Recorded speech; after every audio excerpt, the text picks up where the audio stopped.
Riyad, le 9 juillet 2026, devant Marc Carnet, Coher obtient 50 MW de calcul saoudien. Une promesse de survie, logée dans des bâtiments que le Canada ne contrôle pas. À quel moment un champion souverain cesse-t-il d'être souverain ? Épisode Coher.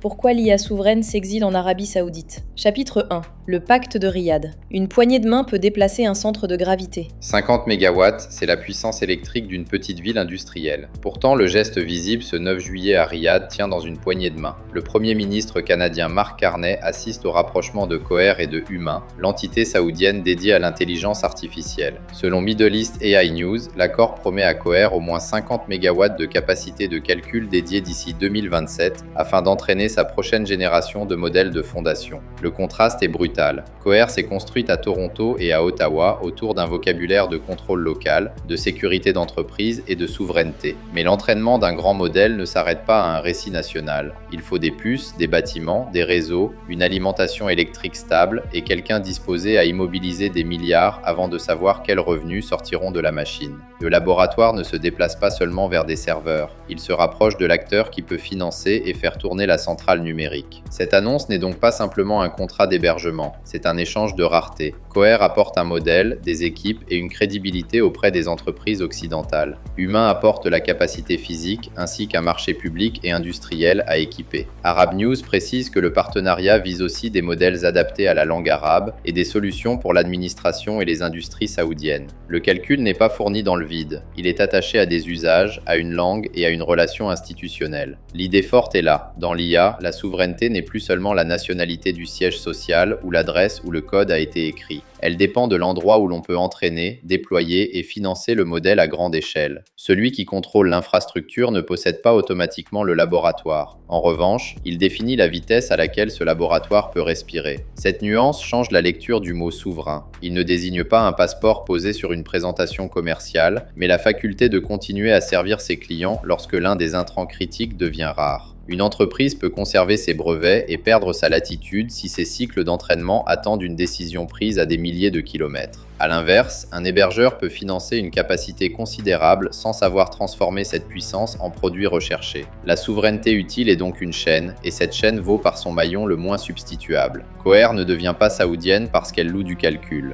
mais son coût de sortie augmente dès que ses feuilles de route techniques, ses équipes d'exploitation et ses clients locaux s'alignent sur cette capacité. Une alliance se défait juridiquement par courrier, l'intégration se défait avec des migrations, des délais et des pertes de performance. Pour déplacer un entraînement, il ne suffit pas de déplacer des fichiers. Il faut reconstituer une capacité compatible, réorganiser les équipes qui surveillent les essais, valider la sécurité et absorber le temps perdu pendant que les concurrents continuent d'avancer. C'est cette immobilisation invisible qui donne au contrat sa densité stratégique. Où commence alors la dépendance ? À la signature, au premier modèle entraîné ou au moment où l'alternative devient trop chère ? Chapitre 2. Le coût du divorce. La souveraineté ne se lie pas sur un drapeau, mais sur une facture de sortie. Le piège n'est pas une allégeance automatique, c'est une structure de coût. Pour un laboratoire de second rang face aux très grandes plateformes américaines, acheter sa propre infrastructure suppose de réserver les puces, de financer les centres de données et d'absorber les périodes creuses. Louer du cloud occidental évite une partie de ce capital immobilisé, mais expose à des tarifs, à une disponibilité et à des priorités décidées ailleurs. L'accord avec Humain offre une troisième voie, une capacité dédiée adossée à un État qui veut accélérer. Le bénéficiaire immédiat est Coher parce que 50 MW donne un horizon de planification. On peut recruter, programmer des entraînements et vendre des capacités futures sans négocier chaque vague de calcul. Le coût, lui, n'est pas effacé, il change de forme. Une capacité réservée doit être remplie. Des modèles arabophones demandent des données, des évaluations et des équipes. Des solutions pour des administrations rapprochent le fournisseur des règles locales. La marge de Coher peut s'améliorer si l'actif est bien utilisé. Sa liberté stratégique, elle, devient plus difficile à mesurer. La réservation de capacité ressemble à un quai privé dans un port encombré. Elle protège contre l'attente, mais elle oblige aussi son détenteur à faire venir des navires. Si les revenus tardent, l'actif pèse. Si les usages montent vite, il devient un avantage que les rivaux doivent acheter ailleurs, souvent plus cher et plus tard. Pour Humain et derrière lui l'Arabie Saoudite, l'intérêt dépasse la location de serveurs. Une infrastructure vide est une dépense. Un laboratoire reconnu qui l'utilise crée de la demande, attire des compétences et donne au pays un produit exportable. Le partenaire saoudien obtient aussi une voie vers des modèles adaptés à son marché. Coher obtient du calcul et un client d'ancrage. Cette réciprocité est réelle, mais elle n'est pas symétrique. L'un détient l'actif lourd et local, l'autre le savoir-faire mobile, sauf lorsque les données, les intégrations et les contrats rendent ce savoir-faire moins mobile. Le financeur ne paie donc pas seulement pour des racks, il achète du temps d'apprentissage, la connaissance des usages locaux, les habitudes d'achat des administrations et les contraintes de déploiement qu'aucun communiqué ne résume. Ce savoir peut rester chez Coher, circuler chez Humain ou se partager dans les équipes communes. La question de propriété importe moins que la capacité à continuer de l'exploiter si le partenariat change de forme. C'est ici qu'il faut distinguer l'indépendance du contrôle. Une entreprise peut garder son capital, sa propriété intellectuelle et sa gouvernance tout en dépendant matériellement d'un autre territoire. Inversement, un pays peut héberger une charge de calcul sans gouverner le modèle. La question opérationnelle est plus sèche. Qui peut partir sans interrompre ses clients ? Si Coher devait déplacer ses entraînements, dispose-t-elle d'une capacité comparable, au même coût et dans le même délai ? Si Humain voulait changer de partenaire, combien de temps lui faudrait-il pour retrouver un modèle, des équipes de déploiement et une confiance équivalente ? Le rapport de force se lit dans ces deux délais, pas dans les adjectifs du communiqué. Et la comparaison industrielle qui éclaire ce pacte vient d'un métal très ancien, l'aluminium. Chapitre 3. La logique de l'aluminium. Le code paraît léger. La chaleur, elle, ne l'est jamais. Au XXe siècle, une fonderie d'aluminium ne choisissait pas son implantation pour la beauté d'un drapeau. Elle suivait l'électricité abondante. L'électrolyse avale du courant. Les grands barrages canadiens et plus tard l'hydroélectricité islandaise ont attiré des sites de production parce que l'énergie y était durablement disponible. La valeur n'était pas seulement dans le minerai. Elle dépendait de la possibilité de transformer ce minerai chaque jour sans couper le four. L'entraînement d'un modèle de fondation obéit à une contrainte comparable, avec une différence décisive. L'aluminium sort d'une usine sous forme de métal. Un modèle peut être copié, adapté et distribué à distance. Cette apparente légèreté masque son socle. Les grappes de puces, le refroidissement, les lignes électriques et les autorisations d'importation. Le logiciel voyage vite. La puissance de calcul, elle, s'installe là où l'énergie, le capital et les équipements peuvent être assemblés. La bonne analogie n'est donc pas une simple délocalisation, c'est une migration vers l'intrant qui fixe le rythme. Dans l'aluminium, l'énergie comprimait la marge ou la libérait. Dans l'IA, l'accès au calcul fait la même chose, tout en ajoutant une couche de dépendance aux puces avancées.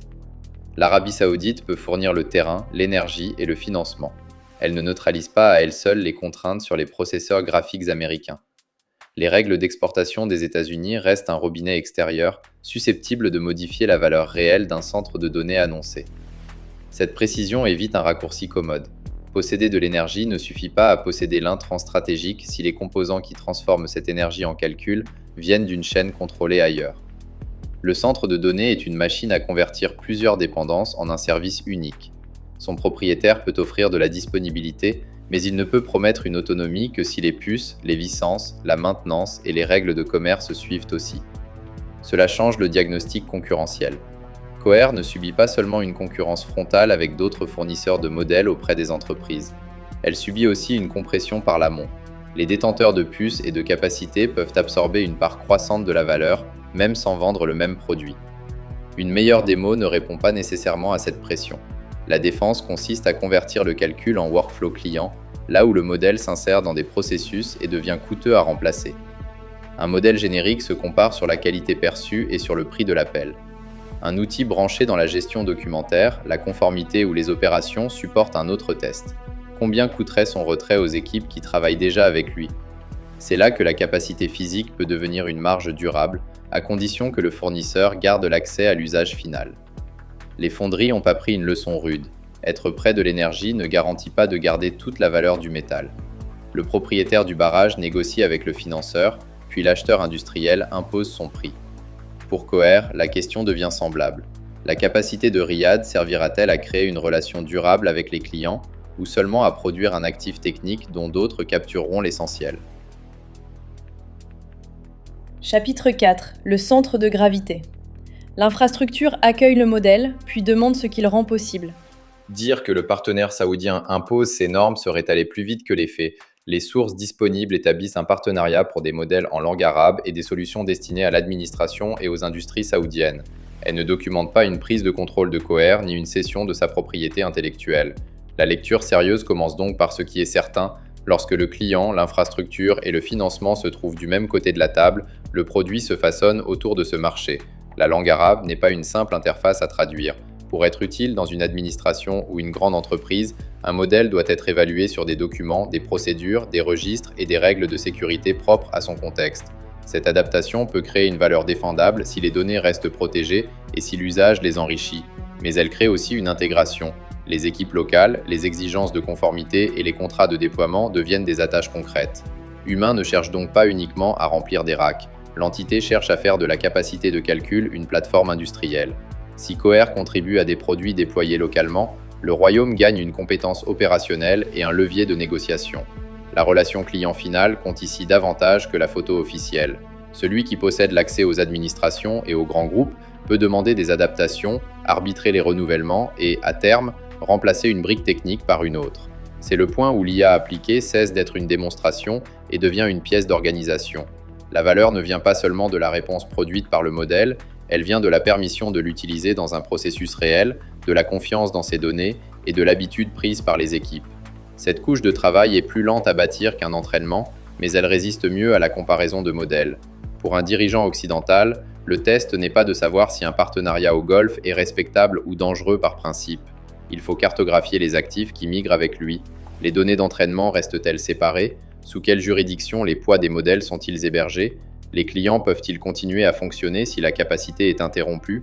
2 réponses factuelles valent mieux qu'un manifeste. Qui possède la relation client et combien coûte le retour vers une autre capacité? Il faut aussi regarder qui garde les opérateurs capables de faire fonctionner l'ensemble. Une infrastructure se remplace avec du capital et du délai.